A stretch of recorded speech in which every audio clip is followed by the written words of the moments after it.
Salam sejahtera kepada semua pelajar. Untuk kali ini, cikgu akan terangkan bab 5 berkaitan dengan kegemilangan Kesultanan Melayu Melaka.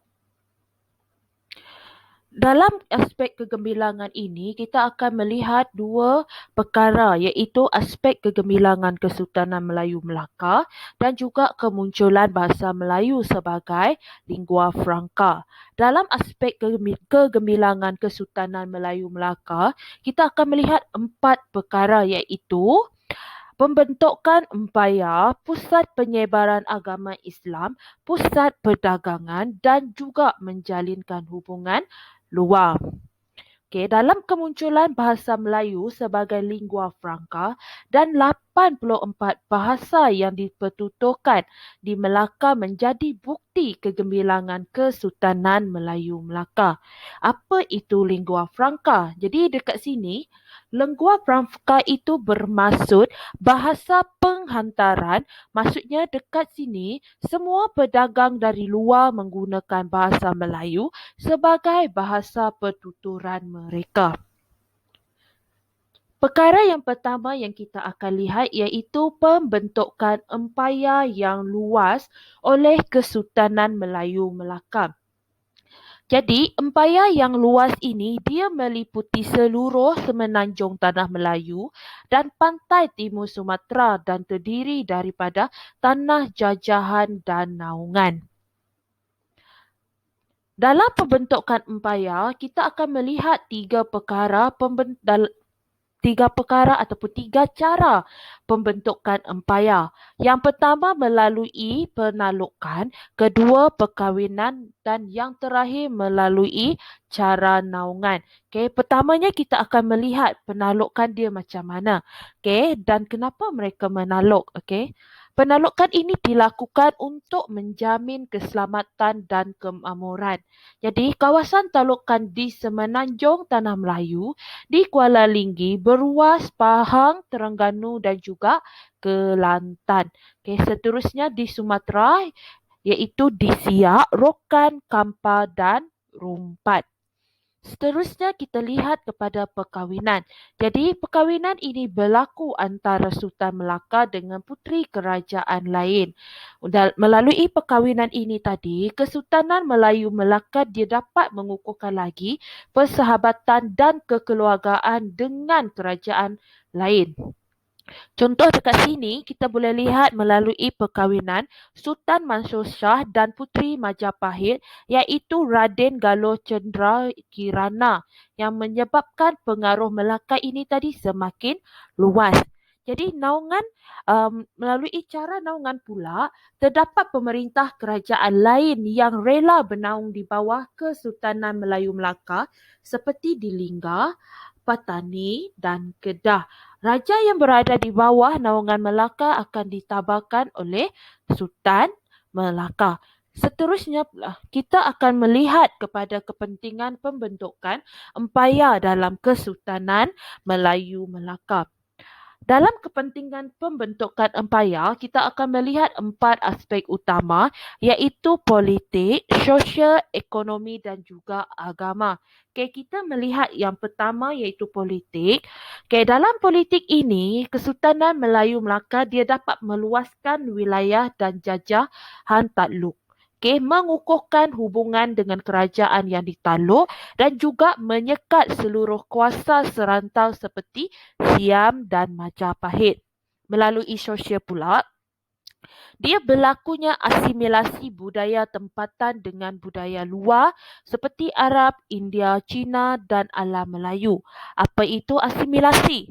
Jadi dekat sini asimilasi ini merupakan satu proses pencantuman dan penyatuan antara kumpulan etnik yang berlainan budaya sehingga membentuk satu kelompok kebudayaan dan identiti yang sama.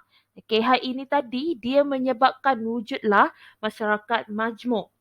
Seterusnya kita akan melihat ekonomi. Dalam ekonomi ini kita akan menerima Kesultanan Melayu Melaka akan menerima hadiah dalam bentuk wang, emas, timah dan bantuan ketenteraan. Jadi terdapat juga ataupun mendapat bekalan seperti hasil pertanian, rempah ratus dan biji timah untuk didagangkan di pelabuhan Melaka. Selain itu, Melaka juga menguasai perdagangan di Selat Melaka. Yang terakhir kita akan lihat kepada agama. Jadi, kepentingan pembentukan empayar ini tadi, dia mendorong usaha penyebaran agama Islam dan Islam berkembang ke Pahang, Kelantan, Timur Sumatera dan juga Patani. Seterusnya, kita akan melihat kepada pentadbiran empayar. Jadi, dalam pentadbiran empayar ini, kita akan melihat pentadbiran peringkat pusat, peringkat kawasan naungan dan terakhir adalah kawasan jajahan. Jadi, pentadbiran pusat, pusat pemerintahan dan juga pentadbiran merupakan tempat bersemayam raja. Maksud bersemayam dekat sini adalah tempat tinggal raja. Okay, raja dibantu oleh pembesar. Manakala pentadbiran kuasan naungan adalah kuasan yang mengakui ketuanan Melaka menghantar ufti kepada Melaka. Okey, apa itu ufti? Ufti itu merupakan satu persembahan yang harus dibayar kepada sultan atau raja dalam bentuk emas, wang dan lain-lain. Pemerintah diketuai oleh pemerintah negeri berkenaan dan dibantu oleh pembesar tempatan. Manakala pentadbiran kawasan jajahan, pemerintah dia diketuai oleh pemerintah yang dilantik oleh Sultan Melaka. Maksudnya dekat sini, dekat kawasan jajahan itu dia ada raja dia sendiri, tetapi raja tersebut adalah dilantik oleh Sultan Melaka. Seterusnya, kita akan melihat proses penyebaran agama Islam. Dalam proses penyebaran agama Islam ini, kita akan melihat macam mana cara penyebaran agama Islam dan juga kesan penyebaran agama Islam itu tadi. Jadi agama Islam telah tersebar di Samudra Pasai dan Perlak sebelum kemunculan Kesultanan Melayu Melaka. Jadi pengislaman pemerintahan menyebabkan Kesultanan Melayu Melaka ini muncul sebagai pusat penyebaran dalam yang unggul di alam Melayu pada abad ke-15. Okey, seterusnya kita akan melihat kepada cara penyebaran agama Islam. Cara penyebaran ini tadi kita dapat lihat melalui 5 cara iaitu pengislaman pemerintah, perkahwinan, peranan ulama dan mubalik dan perdagangan. Dan terakhir sekali kita boleh lihat melalui perluasan kuasa. Melalui pengislaman pemerintah, kita lihat pengislaman Sultan Iskandar Shah pada tahun 1414 diikuti pembesar dan rakyat. Sultan Muzaffar Shah menjadikan Islam sebagai agama rasmi. Manakala melalui perkahwinan Puteri Sultan Mansur Shah dengan putera Raja Siak. Okey, yang ini tadi, perkahwinan ini tadi kita telah tahu sebelum ini, Siak ataupun Perlak telah menerima agama Islam lagi awal daripada Kesultanan Melayu Melaka. Oleh itu, bila putera Raja Siak ini berkahwin dengan Puteri Mansur Shah, dia mengukuhkan lagi penyebaran agama Islam. Seterusnya kita melihat kepada peranan ulama dan juga mubalik. Jadi pemerintah Melaka menghantar ulama dan mubalik ke seluruh kawasan pengaruhnya. Di situ juga ajaran tasawuf dan sufi dikembangkan melalui ulama dari Timur Tengah dan India seperti Maulana Abu Bakar dan juga Maulana Yusuf. Jadi Sultan Alauddin Riayat Shah menghantar ulama untuk mengajar Raja Pahang, Kampar dan Indragiri. Seterusnya kita melihat cara penyebaran melalui perdagangan. Islam tersebar melalui perdagangan Arab, Cina dan India. Selain Melaka, mereka juga menyebarkan Islam ke Filipina, Brunei dan Kepulauan Indonesia. Seterusnya, kita akan melihat melalui perluasan kuasa. Jadi, dekat sini, negeri naungan dan juga jajahan memeluk Islam sebagai tanda taat setia kepada pemerintah. Seterusnya kita akan melihat kesan penyebaran agama Islam. Jadi kesan penyebaran agama Islam ini menjadikan Melaka sebagai tumpuan ulama dan pendakwah, tempat pembelajaran. Okey, agama Islam ini tadi juga mempengaruhi aktiviti persuratan dan akhir sekali adalah agama Islam juga mempengaruhi sistem pemerintahan dan pentadbiran. Okey, kita lihat yang pertama, tumpuan ulama. Sultan Melaka menjadi penaung aktiviti dakwah, perbincangan kitab agama seperti Darul Mazum. Maksudnya dekat sini, okey, Melaka itu tadi dia menjadi salah satu tempat tumpuan ulama untuk melakukan aktiviti dakwah dan perbincangan kitab agama. Okey, selepas itu tempat pembelajaran. Sultan Muzaffar Shah menjadikan masjid, madrasah dan surau sebagai tempat mempelajari Al-Quran dan juga tasawuf. Seterusnya, macam mana pula kesannya terhadap persuratan? Okey, selepas kedatangan agama Islam, okey, berkembangnya persuratan, contohnya terbitan karya sastra dari Arab dan pasti seperti Hikayat Muhammad Ali Hanafiah dan juga Hikayat Amir Hamzah. Di samping itu juga berkembangnya tulisan Jawi dan bahasa Melayu. Jadi dekat sini bahasa Melayu menjadi bahasa pertuturan dan penulisan. Yang terakhir, pemerintahan dan pentadbiran. Undang-undang Islam terkandung dalam Hukum Kanun Melaka dan Undang-Undang Laut Melaka. Dalam pentadbiran, golongan ulama memainkan peranan penting. Juga jawatan mufti dan kadi diwujudkan untuk melicinkan lagi sistem pengurusan agama Islam. Kita teruskan lagi dengan pusat perdagangan di Melaka. Di sini kita akan melihat mengapa Melaka menjadi pusat perdagangan pada masa tersebut. Okey, jadi melalui pusat perdagangan ini, Melaka mengendalikan perdagangan antarabangsa, berfungsi sebagai pelabuhan entrepot untuk mengumpul barangan dari alam Melayu, berfungsi sebagai pusat pengedaran barangan dari timur dan barat ke alam Melayu. Okey, Melaka menjadi pusat perdagangan kerana kedudukannya yang strategik, pusat pengumpulan dan pengedaran barangan, dikunjungi pedagang dari dalam dan luar alam Melayu dan merupakan pusat perkapalan. Kita lihat yang pertama, kedudukan yang strategik. Melaka diletakkan di laluan perdagangan antara India dan China. Kedudukan strategik di Selat Melaka, pusat perdagangan dan pelabuhan yang sangat maju pada masa tersebut. Okey, seterusnya pusat pengumpulan dan pengedaran barangan. Barangan luar dan tempatan dikumpulkan di pelabuhan Melaka untuk diedarkan. Seterusnya dikunjungi pedagang dari dalam dan luar alam Melayu. Pedagang luar paling ramai ialah Arab, Cina dan Gujarat. Dari alam Melayu ialah Parsi dan Jawa. Seterusnya kita akan lihat kepada pusat perkapalan menjadi tumpuan kapal kecil dan kapal besar. Okay, dalam pusat perkapalan ini terdapat kapal kecil yang dikenali sebagai perahu, sampan, gurab, penjajak, sago dan lain-lain. Manakala kapal besar iaitu seperti jong dan bahtera. Untuk keterangan lebih lanjut melihat macam mana rupa perahu kecil ataupun kapal kecil dengan kapal besar itu tadi, pelajar boleh rujuk dalam buku teks.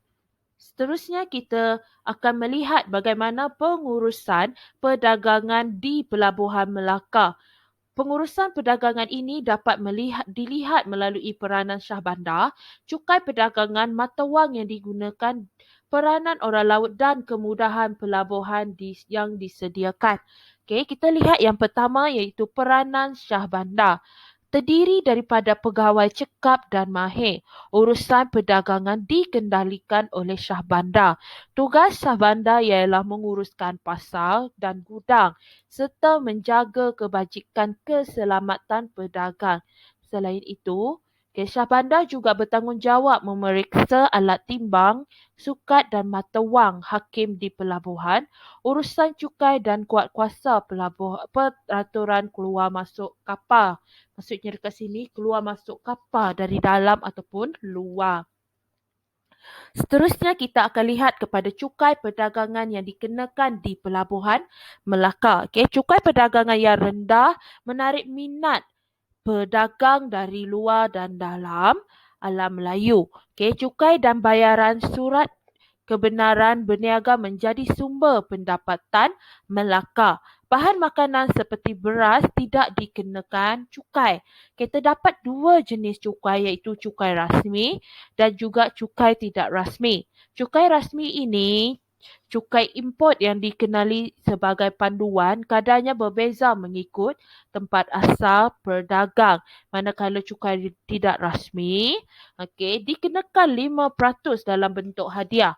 Cukai rasmi di Pelabuhan Melaka dikenakan kepada pedagang Arab, India, Ceylon, Siam dan Pegu sebanyak 6%. Manakala cukai rasmi ini dikenakan kepada pedagang alam Melayu sebanyak 3% sahaja. Manakala bahan makanan seperti beras tidak dikenakan cukai. Seterusnya cukai tidak rasmi di Pelabuhan Melaka dikenakan kepada China dan Jepun sebanyak 5%. Jadi cukai yang dikenakan kepada China dan Jepun ini dalam bentuk hadiah. Seterusnya kita lihat kepada mata wang. Jadi urusan jual beli dalam dua cara yang digunakan di Pelabuhan Melaka iaitu pertukaran barang ataupun sistem barter dan menggunakan mata wang. Pertukaran barang ini barang dari China dan alam Melayu dengan barang dari Barat dan India. Manakala penggunaan mata wang ini boleh melancarkan lagi urusan jual beli, terdiri daripada jongkong timah, emas dan kulit siput seperti kori. Manakala mata wang timah yang dikenali sebagai klens terpahat dalam nama Sultan Melaka. Mata wang emas dan perak, mata wang dari Pasai, Hormuz dan Kambing juga digunakan di Pelabuhan Melaka. Seterusnya kita lihat peranan orang laut. Orang laut ini dia sangat setia kepada raja. Dia memastikan urusan perdagangan berlaku tanpa gangguan. Dia juga merupakan pelayar dan penunjuk arah yang cekap kepada pedagang yang berniaga di Melaka. Dan orang laut ini bertanggungjawab sebagai tentera bagi menjamin keselamatan pedagang. Seterusnya kita lihat kepada kemudahan pelabuhan. Kemudahan pelabuhan dekat Melaka terdapat gudang tempat menyimpan barang, kemudahan pengangkutan, bekalan makanan dan minuman, khidmat membaiki kapal, tempat penginapan, kemudahan tempat ibadat dan syah bandar yang menjaga kebajikan tersebut. Akhir sekali kita akan melihat hubungan luar yang terjalin antara Kesultanan Melayu Melaka dengan Kerajaan Alam Melayu Melaka, Kerajaan Alam Melayu dan Kerajaan Luar Alam Melayu. Jadi hubungan luar ini dia berbentuk hubungan diplomatik dan perdagangan. Maksud hubungan luar iaitu kerjasama yang terjalin antara sesebuah kerajaan dengan kerajaan lain berlaku dalam pelbagai aspek seperti politik, ekonomi, keselamatan, pertukaran teknologi, kebudayaan dan juga keamanan. Manakala maksud hubungan diplomatik iaitu hubungan secara langsung dengan menggunakan perantaraan perwakilan iaitu diplomat antara dua negara ataupun dengan kerajaan luar daripada alam Melayu ataupun dalam alam Melayu lah. Di samping itu, hubungan luar ini dia dapat menjamin kestabilan dan keselamatan kerajaan dan juga mengekalkan penguasaan terhadap pedagang. Dalam kerajaan alam Melayu, Kesultanan Alam Melayu, Melaka menjalin hubungan dengan kerajaan alam Melayu iaitu kerajaan Pasai, Demak dan Majapahit dan juga Makassar. Jadi Pasai ini Hubungan dia adalah sama taraf melalui hubungan perkahwinan, berkongsi pendapat dan pembincangan antara ataupun tentang Islam. Melaka pusat penyebaran Islam itu mengapa hubungan dijalinkan dengan Pasai. Manakala pula dengan Demak, kepentingan bersama dalam perdagangan dan menyebarkan agama Islam. Demak ini dia dapat mengekalkan beras, bahan makanan, rempah ratus dan tentera kepada Melaka dan juga menjamin keamanan dan kemakmuran. Seterusnya dengan Majapahit atas dasar perkahwinan. Yang mana mengukuhkan lagi persahabatan Melaka dengan Majapahit. Hal ini tadi menyebabkan wilayah Melaka semakin luas dan tamatnya ancaman Majapahit ke atas Melaka. Seterusnya kita lihat kepada Makassar. Jadi Makassar ini atas dasar perdagangan, perkapalan, Islam, kebudayaan dan kesenian. Makassar menghadiahkan budak raja kepada Sultan. Maksud dekat sini budak raja itu adalah orang suruhan raja. Selain itu juga, Kesultanan Melayu Melaka juga menjalin hubungan dengan kerajaan luar alam Melayu seperti China, Ruskia, Siam dan juga kerajaan lain. Yang pertama kita akan lihat hubungan Kesultanan Melayu Melaka dengan China. Terjalin melalui kunjungan utusan China iaitu Ying Chang pada tahun 1403 dan juga Laksamana Seng He pada tahun 1405. Melaka mendapat naungan dan perlindungan daripada China dan membantu mengelakkan ancaman Siam.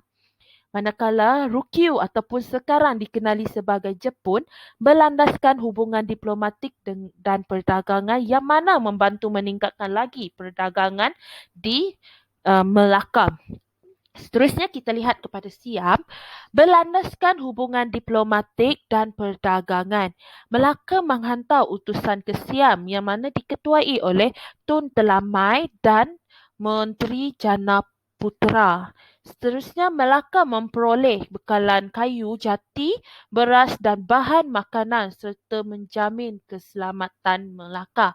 Kerajaan lain pula hubungan berbentuk perdagangan dengan Pegu, Luzon, Gujarat, Coromandel dan Bengal serta Mesir, Parsi, Turki dan Arab.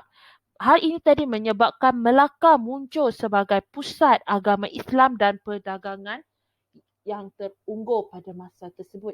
Jadi itu sahaja kita punya pembelajaran pada kali ini. Jumpa lagi pada kelas seterusnya. Sekian, terima kasih.